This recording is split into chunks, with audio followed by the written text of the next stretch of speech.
여러분 안녕하십니까? 광주 MBC 뉴스데스크입니다. 한때 차기 대선 주자 선호도 1위를 달리던 이낙연 민주당 대표가 텃밭인 호남에서 마저 흔들리고 있습니다. 전직 대통령 사면론을 꺼내들었다 된소리를 맞더니 광주 지역 국회의원까지 이 대표와 거리를 두는 모양새입니다. 보도에 이계상 기자입니다. 호남 대통령 탄생을 기대하는 호남 민심에 따라 이낙연 대세론은 견고하게 유지돼 왔습니다. 하지만 연초에 불거진 전직 대통령 사면론은 이런 민심에 찬물을 끼얹는 상황이 됐습니다. 여론조사 기관인 한길리서치가 차기 대선 주자 선호도 조사를 한 결과 이재명 경기도지사와 윤석열 검찰총장의 양강 구도에 밀려 이 대표가 3위를 기록했습니다.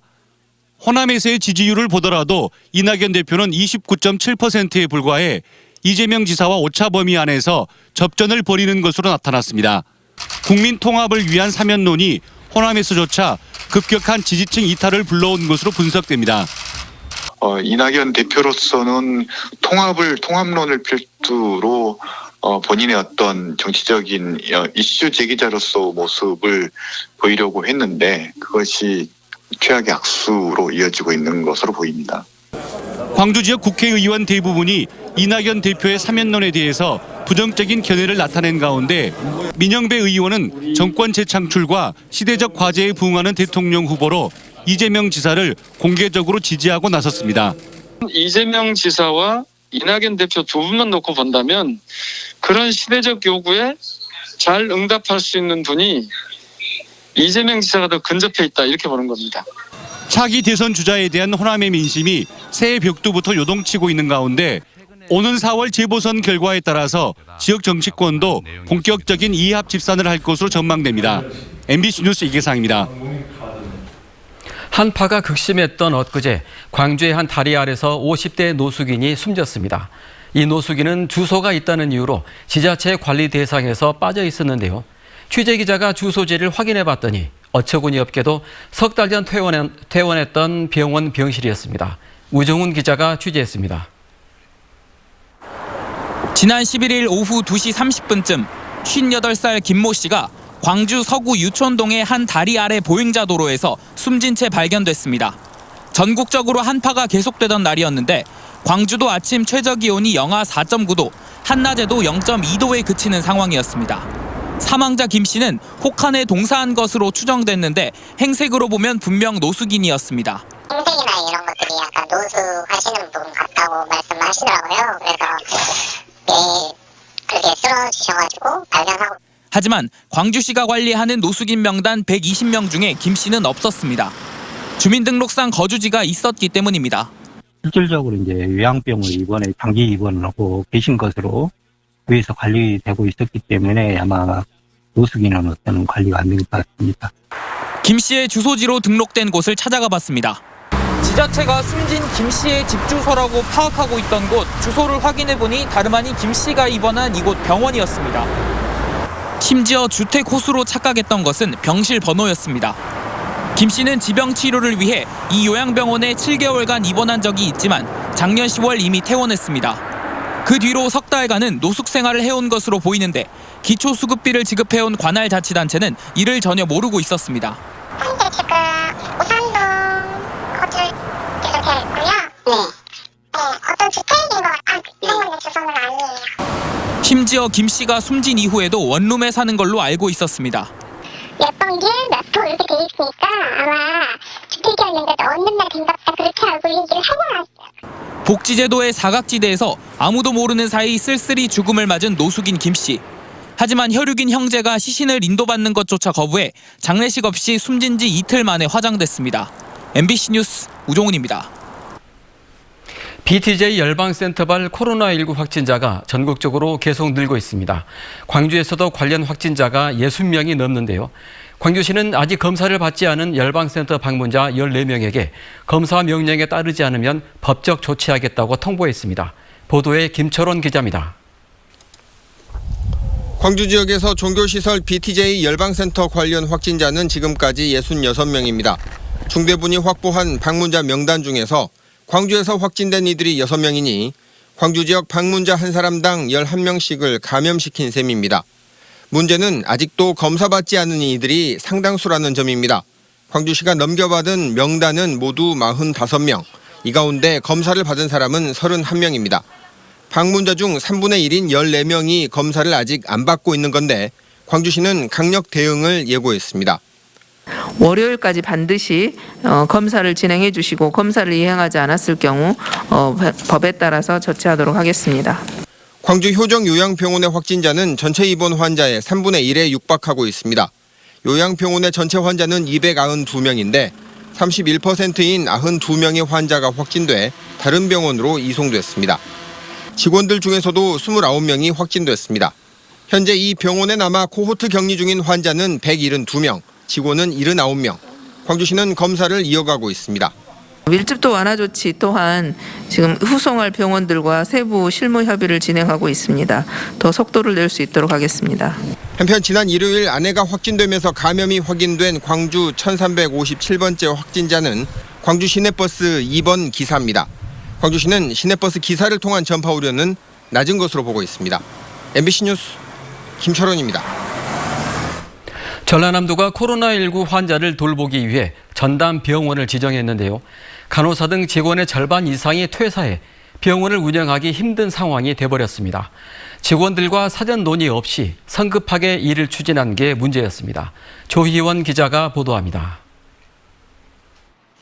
광양시 광양읍의 한 병원. 음압병실을 설치하는 내부 공사가 한창입니다. 다음 주부터 코로나19 환자 밀접 접촉자와 확진자 중 요양이 필요한 환자들을 받기 위해서입니다. 이 병원이 전라남도로부터 전남권 코로나19 전담병원 허가를 받은 건 지난 5일. 그런데 준비 과정에서 몸살을 앓고 있습니다. 코로나19 전담병원으로 지정되자 80명의 직원 중 무려 50여 명이 퇴사한 겁니다. 특히 전혀 사전 동의 없는 재단 측의 일방적 결정에 대한 반발과 코로나 감염의 우려가 겹치면서 36명의 간호 인력 중 25명이 빠져나갔습니다. 이번 주 안으로 이제 결정을 하라 그러더라고요. 저희 놀라고 이제 경황이 없죠, 저희도. 그냥. 저희는 이제 가족도 있고 다른 식구들도 있는데. 갑자기 퇴원을 요구받게 된 입원 환자들도 불만을 쏟아내고 광양시 역시 사전 논의가 없었다며 곤혹스러워하는 상황. 재단 측은 지자체나 직원들과 충분히 의논하지 못한 잘못은 인정하면서도 신청한 지 3일 만에 허가가 날 것이라고 예상하지 못했기 때문이라고 해명했습니다. 다만 장기적으로 지역에 도움이 되는 사안인 만큼 이해가 필요하다고 호소했습니다. 어떤 또 코로나가 또 올지 몰라요. 의료 쪽에서는 그런 예측을 다들 해요. 그러면은 어떻게 보면은 이 병원이 선두주자가 될 수 있지 않을까. 전라남도는 조건에 맞는 병원이 없어 곧바로 결정할 수밖에 없었다고 해명했지만 도내 다른 전담병원과 요양병원의 병상에 여유가 있는 상황인데도 성급하게 추진해 논란을 자초했다는 지적이 나오고 있습니다. MBC 뉴스 조희원입니다.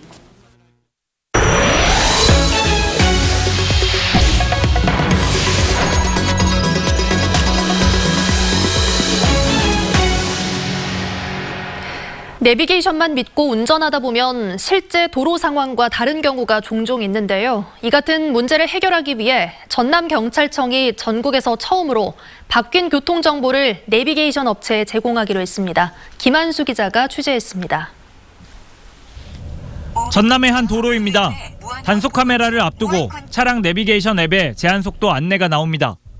잠시 후 60km 신호 위반 과속 단속 구간입니다. 한 달 전 제한속도가 50km로 바뀌었지만 내비게이션 앱이 안내한 제한속도는 여전히 60km입니다. 전남 영암군의 또 다른 도로, 내비게이션은 좌회전을 안내하고 있습니다. 잠시 후 왼쪽 도로입니다. 그러나 최근 이 도로는 일방 통행으로 바뀐 구간입니다. 내비게이션이 안내했던 방향으로는 진입할 수 없는 겁니다. 내비게이션만 믿다가 역주행을 하는 차량들이 속출하면서 아찔한 상황이 연출됩니다. 내비게이션이 230m 전방에서 좌회전이라고 써져 있길래 좌회전을 했는데 진입 금지라는 표지가 있어서 깜짝 놀라고 지금 섰어요. 내비게이션 업체들이 바뀌는 교통정보를 반영하는데 걸리는 시간은 보통 6개월에서 길게는 1년. 전남경찰청은 운전자 혼란과 사고 우려가 높다고 보고 지난달부터 전국 6개 내비게이션 업체에 바뀐 교통정보를 제공하고 있습니다. 전국 18개 경찰청 가운데 처음입니다. 주소를 위도, 경도, GPS 좌표로 변환을 시켜가지고 내비게이션 업체에서 필요한 그 좌표로 변경해서 제공하게 됐습니다.